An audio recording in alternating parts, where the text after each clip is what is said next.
Não é que... Esse é um negócio difícil, porque o que aconteceu? O Lula e o Alckmin foram sempre adversários de partidos. Sempre. Né? O Alckmin era de um partido e o PT era contra o partido do Alckmin. Só que chegou um certo momento, como agora na história, que surgiu um fator que é maior que os dois. E se você olhar... Uma onda. A história já contou isso pra gente antes. Você sabe que no mundo todo existe uma divergência de muitos e muitos anos que é entre os Estados Unidos, a Inglaterra e a Rússia, a União Soviética. Porque elas são países quase que são adversários, como se fossem palmeirenses e corintianos, certo? Sim. Só que chegou uma certa hora, apareceu um cara de fora, no caso, um alemão, né? Na verdade é um austríaco, né?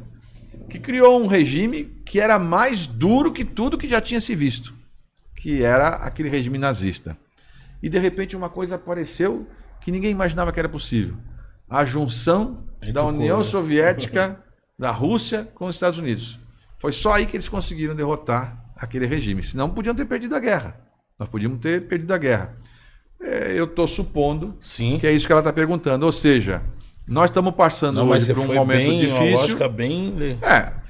Tudo bem, eu sou santista. Ele também. Mas você é corintiano. Agora, digamos que vai ter que enfrentar o Boca Juniors. Vamos se juntar aqui, vamos nos juntar, porque não é um time qualquer, é um time de verdade. Então, nesse instante, há um adversário muito competitivo, que já é o presidente da República, que é um cara que ele já ganhou uma eleição, ele não é bobo. As pessoas pensam que o Bolsonaro é bobo, ele não tem nada de bobo, né?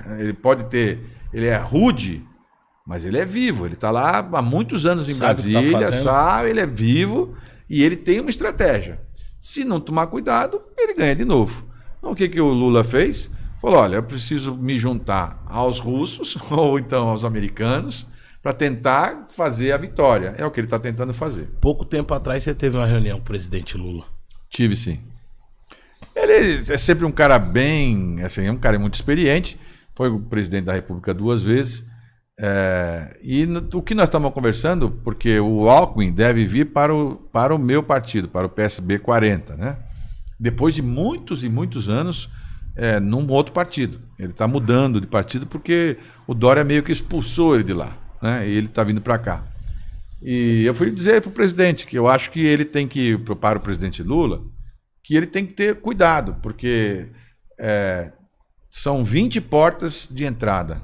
Certo. Nas 20 portas, em 16 ele vai ganhar a eleição.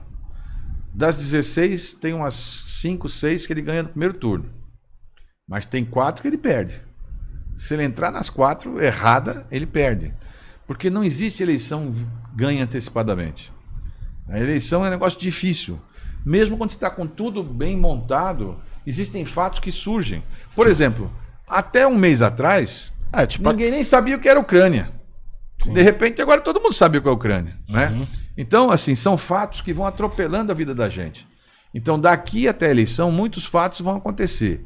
Se as pessoas não tiverem cuidado, nós vamos ter uma eleição. Aliás, nós já vamos ter uma eleição bem polarizada, com dois lados bem montados, e vamos ter uma eleição, vamos pegar aí pela lógica, né? A eleição alemã foi assim, a eleição americana foi assim, a eleição peruana foi assim. As últimas grandes eleições do mundo foram todas com uma diferença menor que 1%. Olha que coisa incrível. Então você acha que no primeiro turno não vai se decidir? É muito difícil. Carai. Muito difícil. É muito provável que nós tenhamos um segundo turno que seja muito apertado. Se for muito apertado... Por exemplo, imagine aqui em São Paulo. Eu tive 10 milhões e meio de votos praticamente. 10 milhões e poucos mil votos. O Dória ganhou por 1,5%. 1,5% de diferença entre mim e ele. Ora, se a pessoa falasse, puxa vida, se eu soubesse, talvez eu tivesse tirado a diferença. Parece incrível que com tanta gente a diferença vai dar só 1%. Mas é que as eleições são apertadas. Pessoas que votou em branco... Ah, certamente. Os que não foram votar. Né? Sim, mas... Então, assim, a consciência da pessoa... Claro que se a pessoa fala, não, mas se a pessoa... Em todo lugar do mundo é assim. As eleições... aparentemente alguém é franco favorito, chega na hora, é tudo pau a pau. Não tem moleza, é pau a pau. Porque na hora do vamos ver, assim, Você é corintiano, mas tem um monte de gente que torce também pro Corinthians perder.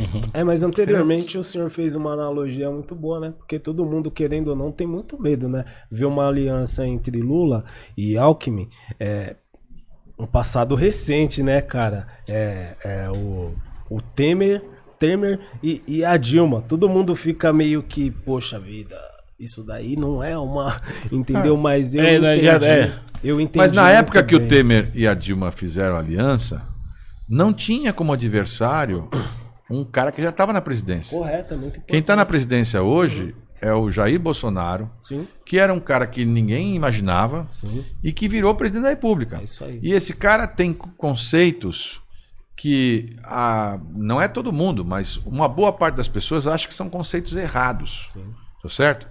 Quando, por exemplo, ele traduz o conceito dele. Eu vi outro dia o filho dele falando, né? Olha, caiu o metrô aqui, o buraco do metrô, porque havia as engenheiras eram mulheres. Veja, é um pensamento errado. Porque eu passo uma sensação que por ser mulher ela vai produzir um cálculo errado. Mas tem gente que gosta disso, de ouvir isso. Ah, tem, claro que tem. Tem. Senão ele não estava eleito. Tem. Né? Quer dizer, tem gente que Brasil, acha mesmo que, olha, as mulheres não devem ter os mesmos direitos. Brasil. A expressão, por exemplo, olha, se eu prefiro ter um filho morto do que um filho gay, é uma expressão. Ela está errada, mas é uma expressão. Não mentiu para as pessoas. Ele falou qual era o pensamento dele. Vota quem quer. Correto. Não é isso? Quer dizer, então, nós temos que falar o seguinte: está errado, é um conceito errado. Eu não posso ter esse conceito. Quando eu falo que os quilombolas, né, ele usou uma expressão, e o quilombola, na verdade, não serve nem para reproduzir, ele quis dizer que não ficam parados, tá certo? É um conceito errado. Eu não vou nem falar. Porque passa uma sensação de um preconceito equivocado. As pessoas não são assim. A maioria não é assim. Ele tem um conceito errado. Agora, ele está expressando o que ele pensa.